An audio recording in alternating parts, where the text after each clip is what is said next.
Arrangement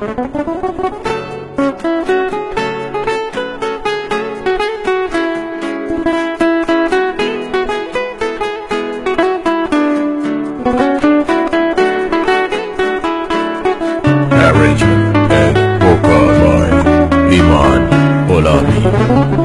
بی وفایی کار هر دقیقته، چی داری از من پنهون میکنی؟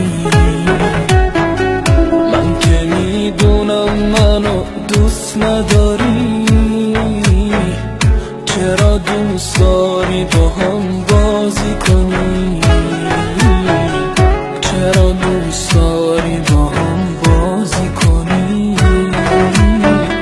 چرا دوست داری با هم بازی کنی؟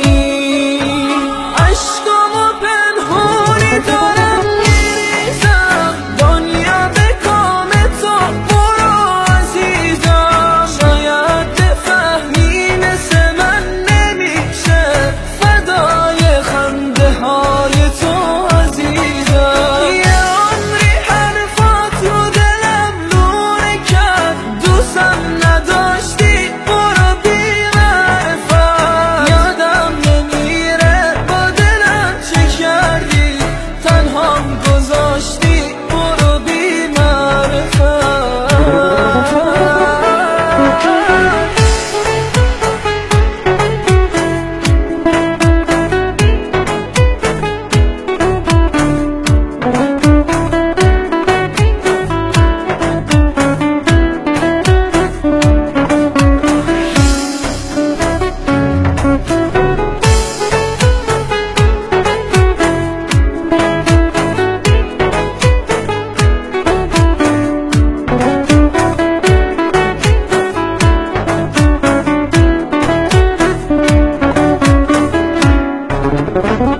بی وفایی کار هر دقیقته،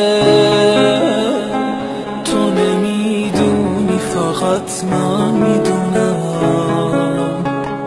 تو به هم میخندی و من میشینم پای سجاده و نفرین میکنم، پای سجاده و نفرین میکنم،